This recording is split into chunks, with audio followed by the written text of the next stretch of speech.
Welcome to A News. I'm Umar Taslim, and you're watching Turkey's Diplomacy.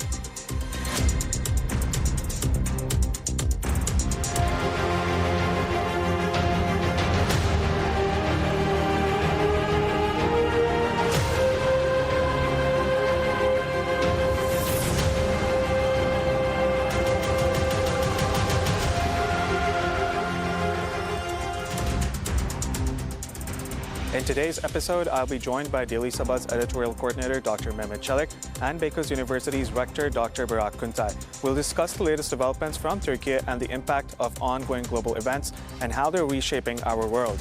But before we begin our discussions, let's take a look at this news report.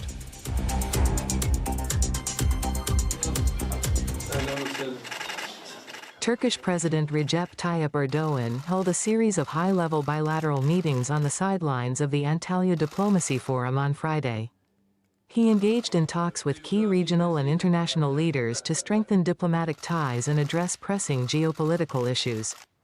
Among the leaders Erdogan met were Syria's President Ahmad al-Shara, Iraqi Kurdish Regional Government President Neçirvan Barzani, Libya's Prime Minister Abdul Hamid Dbeiba, Hungary's Prime Minister Viktor Orban, Kosovo's President Vjosa Osmani Sadriu, Montenegro's President Yakov Milatovic, and Azerbaijani President Ilham Aliyev. The meetings focused on a range of issues including regional stability, economic cooperation, energy projects, and counterterrorism. Erdogan's meeting with President al-Shara stood out as a positive step towards strengthening ties between the two neighboring countries, reflecting a shared commitment to advancing normalization efforts. With Barzani, discussions centered on cross-border security and trade, while talks with Dbeiba highlighted Turkey's ongoing support for Libya's political sovereignty. The meeting with Orban reaffirmed the strong ties between Ankara and Budapest, particularly in defense and energy cooperation. President Osmani Sadriu and President Milatovic both expressed interest in deepening cooperation with Turkey in areas such as infrastructure and education. The meeting with President Aliyev reaffirmed the strategic partnership between Turkey and Azerbaijan. The Antalya Diplomacy Forum continues to serve as a platform for dialogue and engagement among global leaders, with Turkey playing a key role in regional and global diplomacy.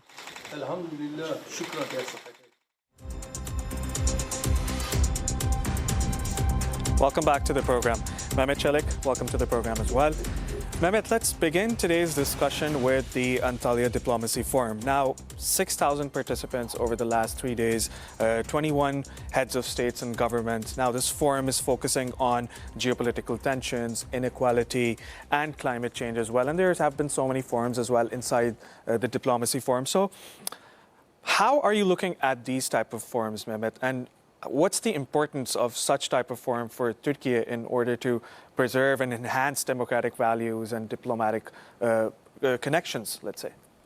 The title of this year's Diplomacy Forum in Antalya was Reclaiming Diplomacy in a Fragmented World. This was the fourth episode of this forum, fourth time that actually Antalya has been hosting this event. And every year, I think its effect has becoming more influential. Last year, there was a big event. This year, as you mentioned, over 6,000 participants from 155 countries, and more than 900 journalists actually followed this event, both local journalists as well as international journalists. And I think between the effect and the scope of this forum, as well as Turkey's diplomatic initiatives, Turkey's development of its diplomatic muscles, have some parallels in between the effectiveness of this forum, as well as how Turkey has been acting as a key actor in different parts of the world. Now, in a fragmented world where there's conflicts in several parts of the world between regional actors as well as international actors, namely, let's say, if we're talking about Ukraine and Russia, if we're talking about Palestine, if we're talking about the developments in Syria, if we're talking about certain conflicts in Africa, if we're talking about the Balkans, for example, we see that there's many different conflicts, but also there's, at a macro level, at a global level, between superpowers, there's also this rivalry that is affecting everyone. And this is, for example, the new tariffs that the Trump administration has been trying to impose to minimize Russia's effect on the international arena. So there's, at a macro level, there's the Russia-U.S. rivalry, the NATO rivalry, U.S.-China rivalry that has been minimizing, in a way, the effectiveness of international institutions, as well as they have been minimizing the perimeters or limits of diplomacy. So I think the theme is very well put at reclaiming diplomacy at a fragmented world. During the press conference of Hakan Fidan on the last day, there was a journalist from an Asian country. I can't remember. I couldn't catch it actually at the time which country he was from. But he wanted to ask a question to Mr. Fidan, and he said, Turkey is present from Balkans to South Caucasus, from Middle East to Northern Africa to Horn of Africa, at different parts of the world. Turkey has been a very key and influential actor. What is your success? I mean, how did you develop into being an emerging power like this? Of course, Mr. Fidan said, the scope of the answer for this question requires a lot of time. But I think it was a very significant question because Turkey has been active in all these regions in the past 20 years. Now, this wasn't always the case, of course. The reason why I mentioned this is that for many years, Turkey had faced the western side of the world, and it had drawn limits to its foreign policy maneuvering area. But now, in the past 20 years, this has changed. And I think in parallel with this, the Diplomacy Forum's effectiveness has also grown. I mean, there's a lot of attendance, there's a lot of participants, at high-level participants, and we see that on the margins, on the sidelines of this events, there's a lot of meetings that take place. There's a lot of key bilateral meetings between warring parts or between the sides that would like to work on a third country. So one of the, I think, very simple example was that Sudan recognized Kosovo on the sidelines. They announced this on the sidelines of the event. I think this was a key initiative. The fact that Ahmed al-Sharaa, the interim president of Syria, participated, I think, is very symbolic because it shows the attempt to legitimize Shara's government on the international arena, as well as it's a reflection of Turkey's support to Syria. But at the same time, I think it's also, Diplomacy Forum act as a platform where Ahmed al-Sharaa could and his team could meet other world leaders as well, or other officials. So the effectiveness is very important, but it is we should not forget it. It is a product of Turkey's foreign policy, Turkey's diplomatic influence in the international arena. This is why there's a lot of participation. This is why key moments are, there's key moments in the Diplomacy Forum where it produces some significant outcomes.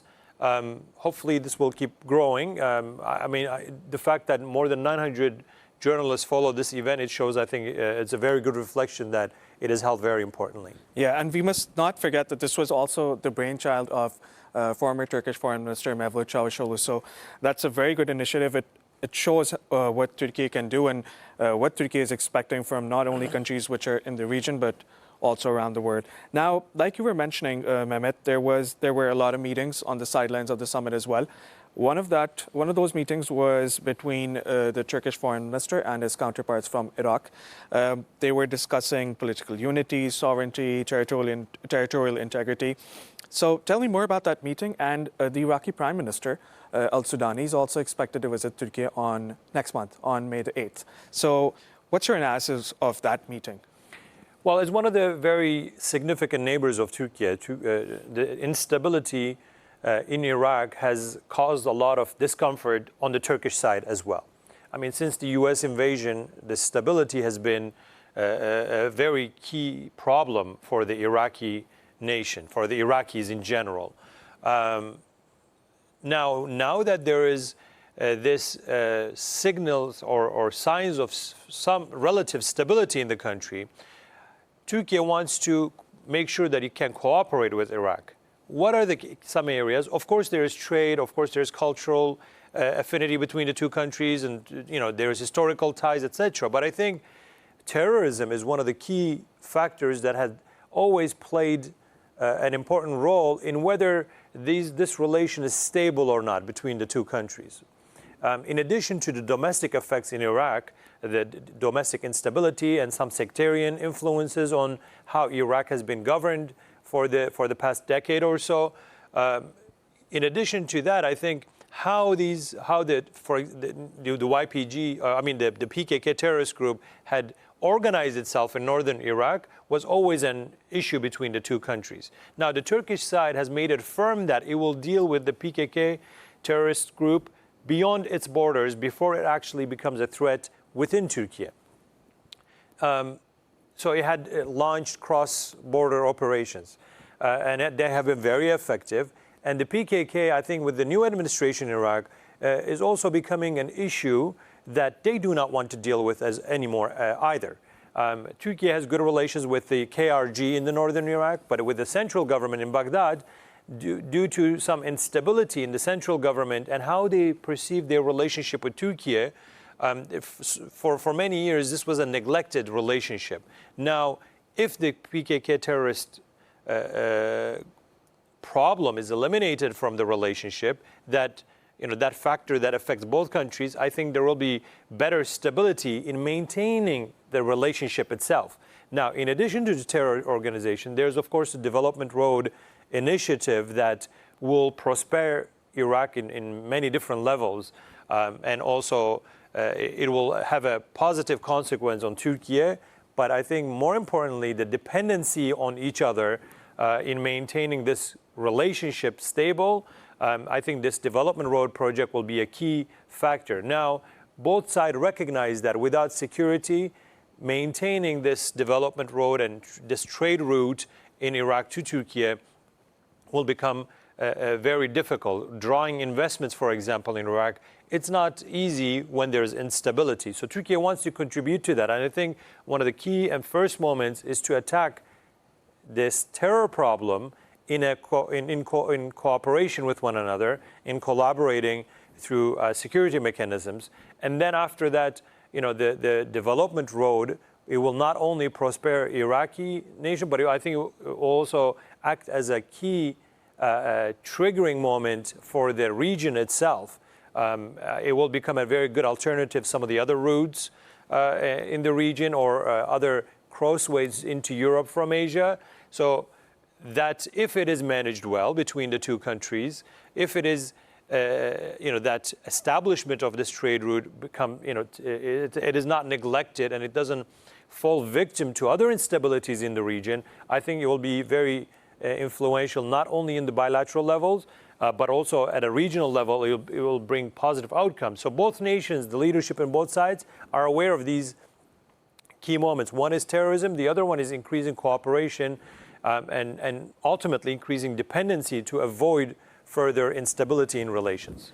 Now, Mehmet, the issue of Palestine is openly discussed at the Antalya Diplomacy Forum, because we all know how Turkey has been supporting the Palestinian cause, and regional countries are also present and they get to have their say as well on the Palestinian cause. Now, during the forum, the Organization of Islamic Cooperation and League of Arab States, Gaza Contact Group, called for a unified Palestine at the Antalya Diplomacy Forum, and they urged greater aid flow for war-torn Palestinians.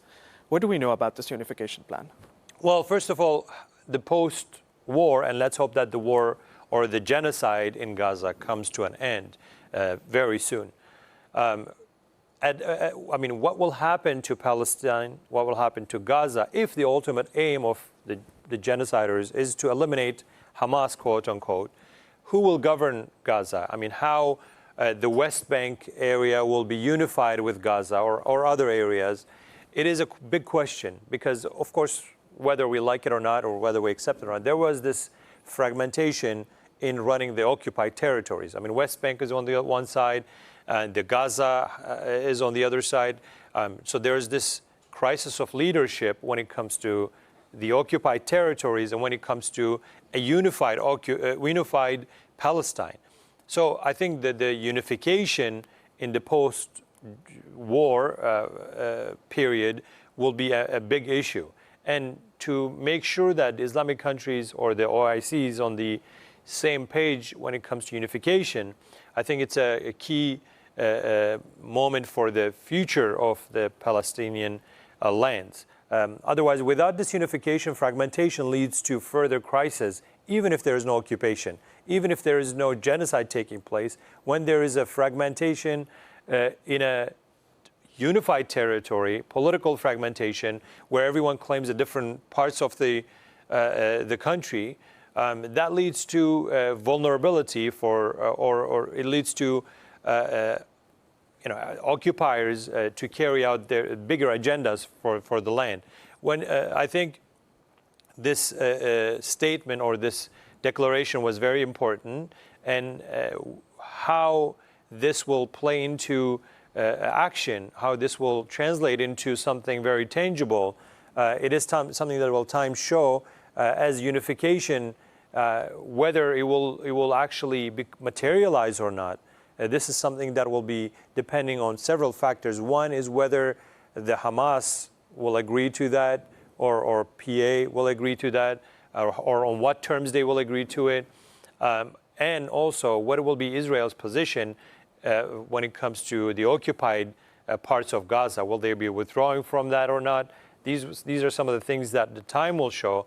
But I think the significant thing about this is the will to unify a future for the Palestinians. But do you believe these type of reunification or unification plans would actually work, considering the historical differences that both sides have had, Hamas and the PA?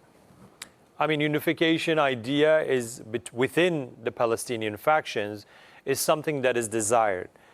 Prior to the October 7th, as you know, I mean, there was these attempts there were some initiatives and some talks between the parties, but of course, unfortunately, they didn't materialize, and they didn't produce any significant results. There is very strong ideological tensions and differences between the two sides, and that's not a secret. But at the end of the day, if there is a unified stance vis-a-vis the occupier, I think this is something that the Palestinians will have to decide whether they would like to continue fragmented, or they would like to stay or have a unified future.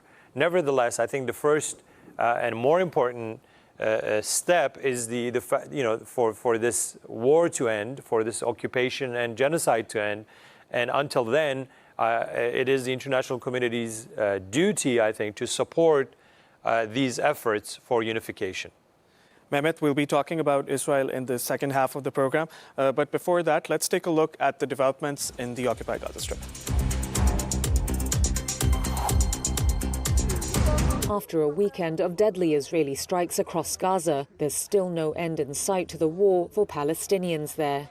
Sources told Reuters on Monday the latest round of talks in Cairo to restore the defunct ceasefire and free Israeli hostages has now ended with no apparent breakthrough. The Palestinian and Egyptian sources said a fundamental disagreement between Israel and Hamas over steps to end the war in Gaza remained, though the sources did report some flexibility from Hamas over a proposed hostage exchange deal in return for the release of Palestinians held by Israel.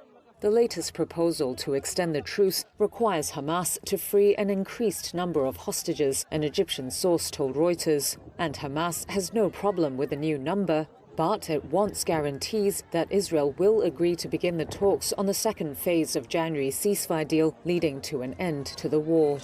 Israel resumed its military assault on March 18th after a 2-month pause, during which 38 hostages were returned in exchange for hundreds of Palestinian prisoners and detainees. Gaza's residents say the wave of attacks since has been among the deadliest and most intense of the war. Many have been trying to dig through mounds of rubble in the aftermath of Israeli strikes to find loved ones buried underneath. With no equipment available, they're left to use basic tools or even their bare hands. If there was equipment, we would have maybe rescued 80% of those alive from under the rubble, Aboud Shamali said. He also described having to amputate people's trapped legs to get them out alive. Mohammed Abu Amsha is desperately searching for his son in hope of giving him a burial. He said 27 members of his family were crushed under the building and lamented the lack of tools that could have helped lift the concrete chunks and rescue those who were still alive. As talks stalled on the next stage of the now broken truce, Israel blocked the entry of aid trucks on March the 2nd. No new humanitarian supplies have since entered the Palestinian enclave.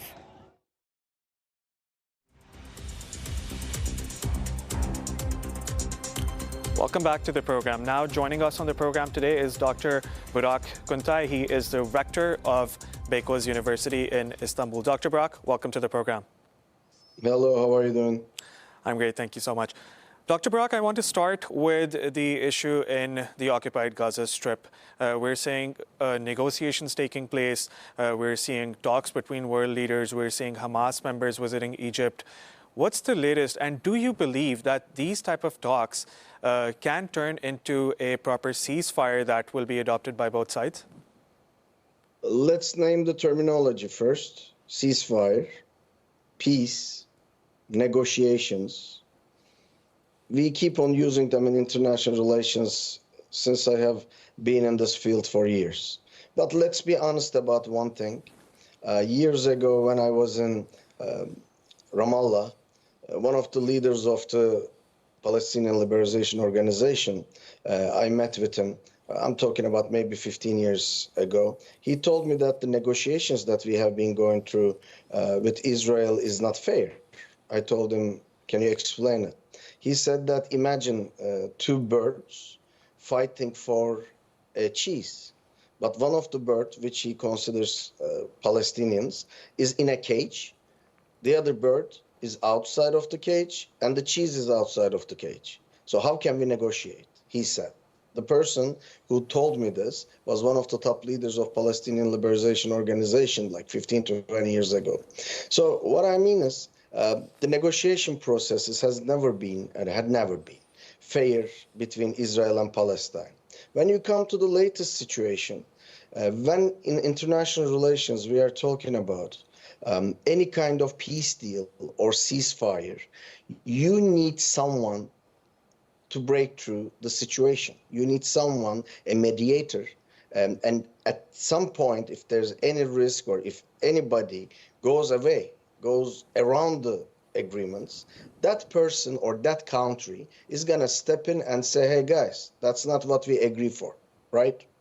That must be a mediation process, and usually that person or a country is United States, Soviet Union in Cold War, maybe lately China, someone that the countries are both going to respect, both countries are going to be sometimes afraid, economically or militarily, but that country had to be fair in order to have a peace deal or any kind of negotiation. Now, I'm going to tell you one thing for sure. We have in our hands, United States of America, maybe the past 30 years since Carter, they have been trying to break a deal between these two countries. Now, let's be frank.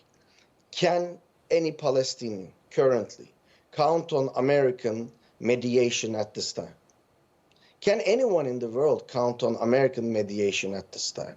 Because you know that if there's an agreement comes out of this, which I don't think so, if any kind of ceasefire gets out of this, which I don't think so, even if it lasts no more than 10 days, at the end, if Israel breaks the situation, which always they do, some country, a country, the country, however you're going to name it, is going to step in that mediation process and say, hey, listen, you are breaking it through, so step back. The question is simple and easy. Can you tell me one country who can mediate the situation that both parties agree? Plus, if anybody breaks through, if anybody gets out of the deal, is going to step in and act fairly. Definitely this is not US. Definitely that's not Russia. definitely you don't have any other option to break through a deal between them. So long word short, I explained a little bit long, sorry about it, once again. But long word short, I strongly do not believe there's going to be a ceasefire. I strongly don't believe there's going to be a peace. It might act like there's a peace at some point, but it has never been like that. Dr. Barak, we can apply the same situation to whatever's happening in Ukraine. Like you said, the United States is involved there as well. It has been holding talks with both sides. When it comes to Ukraine, they're talking about energy deals. When they're talking about Russia, we can look at concessions that the United States can make or the Russian side can make. Do you believe that a ceasefire, if that is being mediated or negotiated by the United States for the war in Ukraine, do you think that is achievable? That's something, I don't want to use the word funny, but it's funny about certain things. Why? There are two countries that are fighting. One of them is Russia, the other one is Ukraine.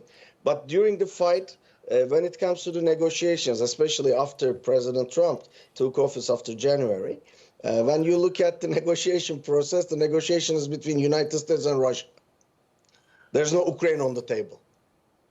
So first of all, before everything, you see from here that you have two countries dealing about the future of Ukraine, but Ukraine is not there. Okay? Put this aside. That's number one. Number two, I believe the deal is already done in Russia-Ukraine situation. There's nothing is going to be more. Russia is going to occupy the lands which they have already occupied. They are not going to give it back. Ukraine, maybe about the nuclear plant, they can, in the negotiations it can be taken back, but not because Ukraine is big power or something like that. United States doesn't want to let it go in the hands of the Russians. But pretty much, long word short, it's already done deal. Now, the question is this. Because we have to read it right, we have to read it exactly through the book. When you read the Kennan telegraph, as we know in international relations, the long telegram during the Cold War era, I think that's the official beginning of US foreign policy towards Soviets, then towards Russia, the famous Kennan telegram. In the telegram, it pretty much says that the foreign policy priority of United States, the most important benefit for the future of United States is pushing Russia towards the steppes of Asia. Look, this is important. Why? When you look at the 16th, 17th, 18th century, actually 17th, 18th century, a little bit 16, Russia is a power of Europe, not Asia. Russia is a European power.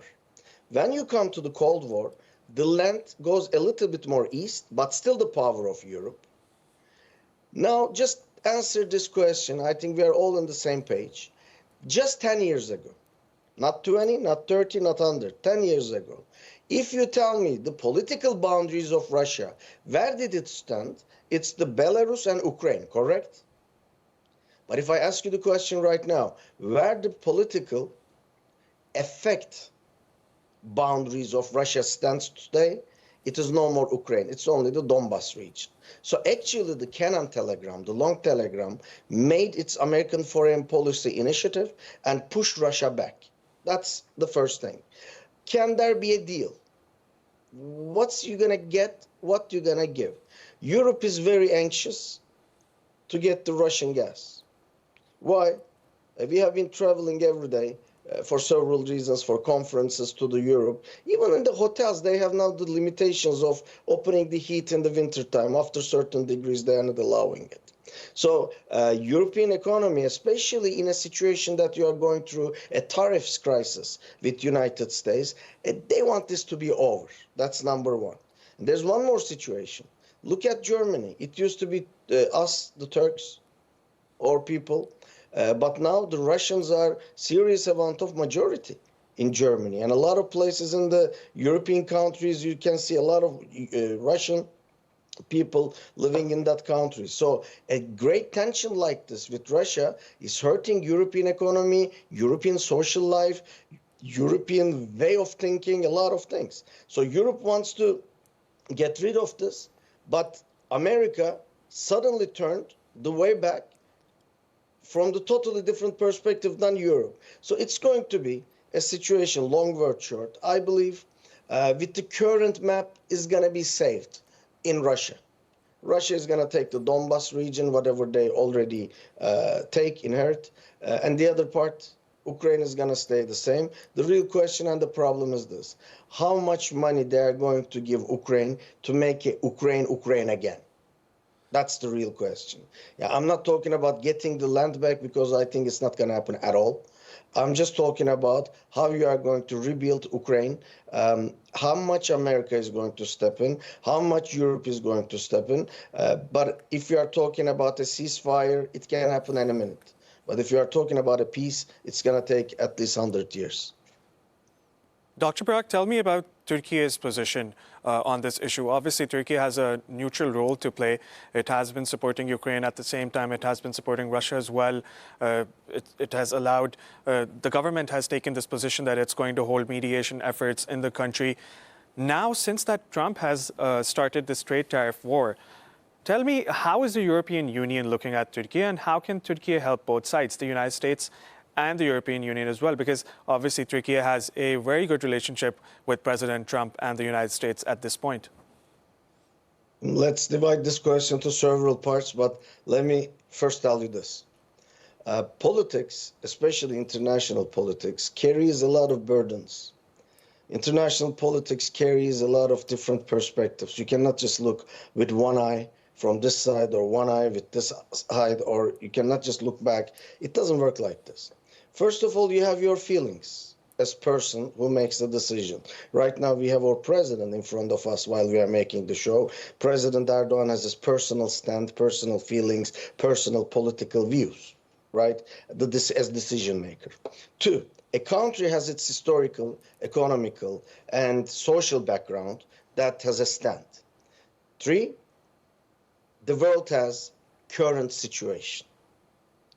And all these two, the country standing and the leadership, the decision-making standing, always thinks about not only what they want personally, but the betterment and the future of the country. This is how international politics, how diplomacy is made. Sometimes not everything you want happens. Actually, take the word out sometimes. You can never do whatever you want. I'm talking about even Pax Romana, Pax Ottomana, the top powers of America, Stalin's Soviets, or Mao's China. You cannot do whatever you want, whenever you want, right? So President Erdogan, Turkish foreign policy makers are playing the game, I believe, so good, so cautious, so careful, and also not too many steps without seeing the future. This word is important because the world is cloudy. At the time, the world is so foggy. You can't see ahead so much. For instance, about Ukraine and Russia. Is there a way that Turkey can say, okay, Russia, we are friends with you, take Crimea? Okay, no problem with that. No, and we never say okay. We always criticize this, correct? But at the same time, you have to have good relationships with Russia. But at the same time, you are selling certain technological weapons to Ukraine. At the same time, you are attending meetings to keep the peace in some other parts of the world with Russia. This is called diplomacy. When you look from outside, you can say, what are we doing? We are doing diplomacy. This is called diplomacy. Not sometimes whatever or whenever you want happens in politics. The tricky part is you have to catch the moment and according to that. Now, let's come to Trump. Donald Trump, which, as you know, I'm mainly an American expert. And especially, this is one of the most interesting parts in my life, the Trump era. A couple days ago, we have been in a conference with friends from United States, in an American history conference. I told them if I have a time machine, as an American politics expert, as an American historian, just tell me one era that I want to travel in American history that I want to witness. Kennedy assassination, Abraham Lincoln assassination, or Cromwell's era, Marquis de Lafayette and George Washington's handshake. Which era would you like to go? I said, I stay today. I stay in Trump era because I'm not going to be as lucky as ever again to see this interesting stuff going on in the world. Because whatever Trump is doing, We have no idea what he's doing. Whatever Trump is making decisions is always changing every day. And it is, I'm not going to get into the details due to our time wise, but what I can tell you is President Trump currently has some targets in his eyes just based on the tariffs, just based on the economy, and just based on certain relationships he personally considers bad. And Turkey and this region is out of his interest. So do you know what does it mean? It is good. It is good because I had been in the two different organizations. One of them is American side, American Turkish Council. For almost 15 years, I was the board member. Also from the Turkish side, I was almost 10 years the board member of TAİK for both of them. For almost like I had been inside for 15, 20 years, we had been talking about how we are going to make the American-Turkish trade $100 billion. And it never go to that amount. Why? Because there's a lot of custom regulations, logistics problems, a lot of other things like legal issues, etc. So Turkish-American relations based on strategy, Turkish-American relations based on not economy, but the weaponry, Turkish-American relations based on the strategic standing of Turkey according to the world's current situation. So long word short, Turkish-American relations currently, when I mean currently, I'm talking about maybe in the upcoming 3 months, maybe 6 months, maybe a year, I don't know. But currently in a good situation. Turkey can mediate certain things, absolutely. Turkey can stay out of the diplomatic game America is playing, absolutely. These are all two options. And the decision-making process is going to be made definitely by the Turkish decision makers according to how cloudy is around, how foggy is the political environment, and how comfortable to go from there. Dr. Burak Kuntay, thank you for your analysis. It was a pleasure having you on the program today. It is my pleasure. Thank you so much. Dr. Mehmet, this brings us to the end of our program. Thank you for your analysis as well. It was a pleasure having you on the program. Thank you. As global dynamics continue to shift, understanding Turkey's role and response becomes ever more crucial. Stay with us as we break down the headlines, analyze the developments, and explore what they truly mean for Turkey and the wider region. Thank you for joining us. See you next time.